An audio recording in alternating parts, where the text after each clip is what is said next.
N'aidez jamais ces 4 types de personnes à un âge avancé pour éviter les regrets. Vous êtes-vous déjà surpris à donner encore et encore pour finalement réaliser que certaines personnes ne l'apprécient jamais vraiment? En vieillissant, nous avons tendance à devenir plus généreux avec notre temps, nos conseils et même notre argent, voulant aider ceux qui nous entourent. Mais la dure vérité est que tout le monde ne mérite pas votre gentillesse. Certaines personnes videront votre énergie, profiteront de votre générosité et ne vous laisseront rien en retour. Dans cette vidéo, nous allons parler de 4 types de personnes que vous ne devriez jamais aider à un âge avancé. Ce sont les individus qui utiliseront votre bonne volonté contre vous, vous faisant sentir obligé, coupable ou même financièrement à rude épreuve. Les pires, ils déguisent souvent si bien leurs intentions que vous pourriez ne pas vous en rendre compte avant qu'il ne soit trop tard. Si vous voulez protéger votre tranquillité d'esprit, votre sécurité financière et votre bien-être émotionnel, vous devez savoir qui éviter d'aider, peu importe combien ils supplient, plaident ou essaient de vous convaincre du contraire. Restez à l'écoute jusqu'à la fin, car ces 4 types pourraient bien changer votre façon de voir certaines personnes dans votre vie et savoir comment les gérer peut vous épargner des années de stress et de regrets. Maintenant, commençons. Numéro 1. Le profiteur chronique. Certaines personnes dans la vie ont l'habitude de toujours prendre sans jamais donner en retour. Ils viennent à vous quand ils ont besoin de quelque chose, que ce soit de l'argent, du temps ou des faveurs, mais dès que vous avez besoin de soutien, ils sont introuvables. Ce sont les profiteurs chroniques, et si vous n'êtes pas prudent, ils draineront vos ressources sans hésiter. Au début, ils peuvent sembler apprécier sincèrement votre aide. Ils vous remercient, agissent avec gratitude et promettent de vous rendre la pareille un jour. Mais le temps passe et vous commencez à remarquer un schéma. Ils n'offrent jamais leur aide en retour. Ils ne prennent jamais de vos nouvelles, sauf s'ils ont besoin de quelque chose. Et quand ils vous contactent, c'est toujours pour savoir ce que vous pouvez faire pour eux, jamais l'inverse. Une des plus grandes erreurs que les personnes âgées commettent est de supposer qu'aider quelqu'un à répétition finira par le changer. Vous pourriez penser, si je leur donne juste une chance de plus, peut-être qu'ils finiront par se remettre sur pied. Mais les profiteurs chroniques ne fonctionnent pas ainsi. Ils voient la gentillesse comme une faiblesse à exploiter, pas comme quelque chose à apprécier. Prenez Joe, un charpentier retraité de 72 ans. Son jeune cousin, qui avait toujours eu des problèmes d'argent, venait fréquemment lui demander des prêts. À chaque fois, le cousin avait une excuse. Il avait perdu son emploi, sa voiture était en panne, il avait des factures imprévues. Joe, étant généreux, continuait d'aider, pensant qu'il faisait ce qu'il fallait. Mais les années passèrent, même si rien ne changea. Le cousin prenait toujours de mauvaises décisions financières, empruntait toujours de l'argent et ne remboursait jamais un centime. Joe réalisa finalement que sa générosité n'aidait pas, elle entretenait le problème. Le profiteur chronique n'apprend pas la responsabilité parce qu'il n'en a pas besoin. Tant que quelqu'un comme vous continue de le sortir du pétrin, il ne changera jamais son comportement. Il compte notamment sur la gentillesse des gens qui ne savent pas dire non. Et quand le puits est à sec, ils passeront simplement à la personne suivante qui leur donnera ce qu'ils veulent. Si vous reconnaissez quelqu'un comme ça dans votre vie, il est temps d'arrêter de donner. Vous n'avez pas besoin d'être impoli et vous n'avez pas besoin de vous expliquer. Un simple « je ne suis pas en mesure d'aider pour le moment » suffit. Vous ne leur devez rien, surtout pas après des années de générosité à sens unique. Plus tôt vous fixerez des limites, plus tôt vous pourrez protéger votre propre bien-être et vous assurer que votre gentillesse est dirigée vers des personnes qui la méritent vraiment. Numéro 2. Le manipulateur émotionnel. Il y a des gens dans la vie qui ne demandent jamais d'aide directement, mais qui vous font culpabiliser jusqu'à ce que vous la proposiez vous-même. Ils savent exactement comment appuyer sur vos points sensibles, utilisant la culpabilité, la pitié ou même la colère pour vous faire sentir que vous leur devez quelque chose. Ces personnes sont des manipulateurs émotionnels. Et si vous n'êtes pas vigilant, ils peuvent vous faire sentir responsable de leur bonheur, de leur lutte et même de leurs échecs. Vous pourriez les reconnaître à la façon dont ils centrent chaque conversation sur leur souffrance. Ils ne disent pas « Pouvez-vous m'aider ?» Au lieu de cela, ils soupirent lourdement et disent « Je ne sais pas ce que je vais faire », attendant que vous interveniez et proposiez une solution. Ils laissent échapper des indices sur leurs problèmes, agissent comme s'ils étaient dépassés et vous font sentir égoïste si vous n'intervenez pas. Et si vous essayez de dire non, ils deviennent soudainement froids, agissent de manière déçue ou même se déchaînent, car pour eux, vos limites ne sont que des obstacles à l'obtention de ce qu'ils veulent. Les manipulateurs émotionnels ne drainent pas seulement vos ressources, ils drainent votre énergie. Ils vous font sentir que vous n'en faites jamais assez, peu importe combien vous sacrifiez pour eux. Ils ne reconnaissent jamais vos propres luttes, mais s'assurent que vous soyez constamment conscient des leurs. Et le pire, ils se déguisent souvent en amis, en famille ou même en êtres chers, rendant encore plus difficile de voir clair dans leurs tactiques. Prenez Hélène, une infirmière retraitée de 68 ans. Son amie de longue date, Marthe, avait toujours joué le rôle de l'impuissante. Chaque fois que quelque chose allait mal dans la vie de Marthe, un appareil cassé, une difficulté financière, un conflit familial, elle se tournait vers Hélène, non pas pour des conseils, mais pour une solution. Hélène se sentait obligée d'aider, croyant que les bons amis ne se tournent pas le dos. Mais avec le temps, elle remarqua quelque chose. Chaque fois qu'Hélène avait besoin de soutien, Marthe était opportunément trop occupée, trop fatiguée ou simplement désintéressée. L'amitié était complètement à sens unique. Et Hélène était épuisée d'essayer constamment d'être la sauveuse. Voici ce que vous devez retenir. Les relations authentiques sont équilibrées. Si quelqu'un dans votre vie ne vous contacte que lorsqu'il a besoin de quelque chose, mais est introuvable quand vous avez besoin d'eux, ce n'est pas de l'amitié, c'est de la manipulation.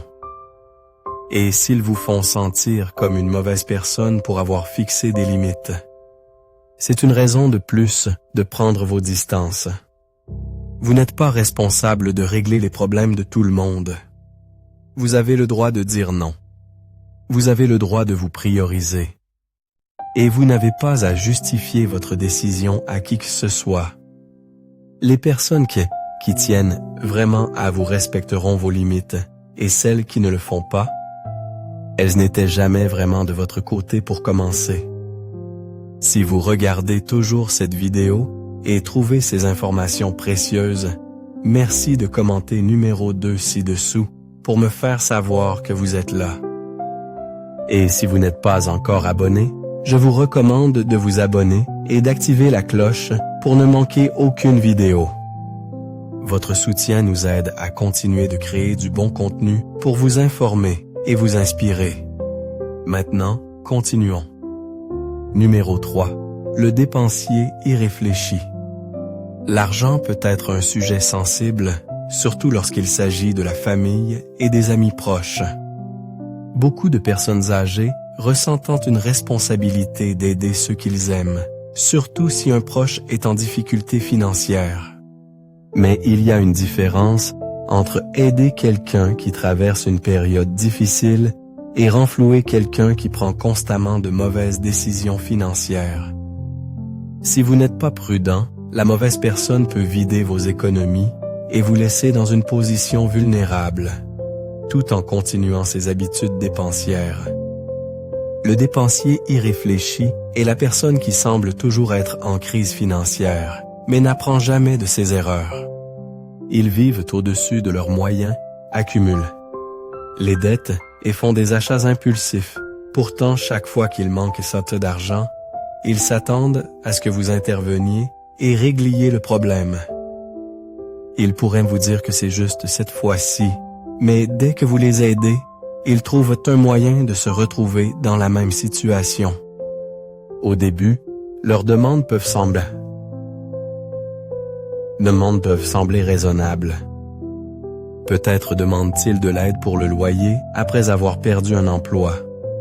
Peut-être disent-ils qu'ils ont juste besoin d'un petit coup de pouce pour se remettre sur les rails. Mais avec le temps, le schéma devient clair. Leurs problèmes financiers ne sont pas dus à la malchance, ils sont dus à de mauvaises décisions. Et au lieu de prendre leurs responsabilités, ils comptent sur la gentillesse de personnes comme vous pour les maintenir à flot. Prenez Ron, un mécanicien retraité de 75 ans. Son petit-fils avait toujours eu des problèmes d'argent, passant d'un emploi à l'autre et dépensant tout ce qu'il avait dès qu'il le recevait. Ron voulait aider. Alors quand son petit-fils lui a demandé de l'argent pour payer des factures, il le lui a donné, pensant que cela l'aiderait à se remettre sur pied. Mais les mois passèrent, et rien ne changea. Les demandes continuaient d'affluer, parfois pour le loyer, parfois pour des réparations de voitures, parfois pour des urgences, qui ressemblaient étrangement à un manque de planification. Finalement, Ron réalisa que son aide financière ne résolvait pas le problème. Elle permettait simplement à son petit-fils de continuer à éviter ses responsabilités. La dure vérité est que vous ne pouvez pas sauver quelqu'un de sa propre irresponsabilité financière. Peu importe combien vous donnez, ce ne sera jamais assez, car le problème n'est pas un manque d'argent. C'est un manque de discipline. Et si vous continuez à aider, vous ne vous faites pas seulement du tort à vous-même, vous les entretenez. Beaucoup de personnes âgées se retrouvent en difficulté financière parce qu'elles priorisent l'aide aux autres avant la sécurisation de leur propre avenir. Elles accordent des prêts qui ne sont jamais remboursés, vident leurs économies en essayant de maintenir leurs proches à flot et se mettent en danger de manquer d'argent à la retraite. Mais voici la réalité. Personne ne prendra soin de vous si vous manquez d'argent. Les personnes que vous aidez aujourd'hui ne seront pas celles qui paieront vos factures à l'avenir. Si quelqu'un dans votre vie refuse de gérer son argent de manière responsable, vous avez tout à fait le droit de dire non. Vous ne devez de soutien financier à personne, peu importe à quel point il vous culpabilise ou à quel point il semble désespéré. Votre première priorité devrait toujours être de protéger votre propre sécurité, car en fin de compte, la seule personne responsable de votre bien-être, c'est vous. Numéro 4. La victime perpétuelle. Certaines personnes traversent la vie en blâmant toujours les autres pour leurs problèmes. Quoi qu'il arrive, ce n'est jamais de leur faute. Ils ont toujours une raison pour laquelle les choses n'ont pas fonctionné, pourquoi ils n'arrivent pas à s'en sortir, ou pourquoi ils luttent constamment. Ce sont les victimes perpétuelles, et si vous n'êtes pas prudent, elles vous entraîneront dans leur cycle de négativité, drainant votre énergie et vos émotions. Au début, ils peuvent sembler avoir juste besoin d'un peu d'encouragement ou de conseils. Ils parlent de combien la vie a été injuste envers eux, comment ils ont été maltraités par les autres ou comment ils ont fait face à un revers après l'autre. Vous écoutez, vous sympathisez et vous offrez des conseils. Mais bientôt, vous commencez à remarquer un schéma. Peu importe les solutions que vous suggérez, ils ont toujours une excuse pour laquelle ça ne marchera pas. Ils ne cherchent pas d'aide. Ils cherchent une validation que leur vie est injuste et que rien n'est jamais de leur faute. Les victimes perpétuelles attirent souvent des personnes compatissantes qui veulent sincèrement aider. Ils savent que s'ils racontent une histoire assez triste, quelqu'un interviendra et essaiera d'améliorer les choses. Mais peu importe combien vous les aidez, rien ne change jamais. Ils se retrouvent toujours dans la même situation et au lieu d'agir, ils continuent de se plaindre. Avec le temps, vous réalisez que votre soutien ne fait aucune différence. Il ne fait qu'alimenter leur cycle. Prenez Linda, une enseignante retraitée de 71 ans. Elle avait une vieille amie, Karen, qui luttait constamment. Un mois, Karen avait besoin d'aide pour payer ses factures. Le mois suivant, elle se plaignait de l'injustice de son patron. Ensuite, c'était comment personne ne la soutenait, comment les gens la trahissaient toujours, comment elle n'arrivait jamais à souffler. Linda se sentait désolée pour elle, alors elle offrait un soutien émotionnel, une aide financière, et lui présentait même des opportunités d'emploi. Mais peu importe ce que Linda faisait, Karen avait toujours une nouvelle plainte, une nouvelle crise et une nouvelle excuse. Finalement, Linda réalisa que Karen n'était pas intéressée par les solutions, elle n'était intéressée que par la sympathie. Voici le problème avec les victimes perpétuelles. Elles ne veulent pas changer. Si elles le voulaient, elles prendraient la responsabilité de leurs actions et commenceraient à faire des choix différents. Mais au lieu de cela, elles s'accrochent à leurs problèmes parce qu'être une victime leur donne de l'attention, des excuses et une issue facile. Et plus vous les soutenez, plus elles dépendent de vous pour maintenir leur histoire en vie. Aider quelqu'un qui refuse de s'aider soi-même est épuisant. Cela draine votre énergie émotionnelle, vous laisse frustré et vous donne l'impression de porter leurs problèmes sur votre dos. Et le pire, ils n'apprécieront jamais vraiment vos efforts, car dans leur esprit, rien de ce que vous faites ne sera jamais suffisant. Si vous avez une victime perpétuelle dans votre vie, la meilleure chose que vous puissiez faire est de prendre du recul. Arrêtez d'essayer de régler leurs problèmes, arrêtez de leur donner une sympathie sans fin et arrêtez de laisser leur négativité affecter votre tranquillité d'esprit. Vous n'êtes pas responsable de sauver quelqu'un qui refuse de se sauver soi-même. Si vous regardez toujours cette vidéo et trouvez ces informations précieuses, merci de commenter numéro 4 ci-dessous pour me faire savoir que vous êtes là, Bella. Et si vous n'êtes pas encore abonné, je vous recommande de vous abonner et d'activer la cloche pour ne manquer aucune vidéo.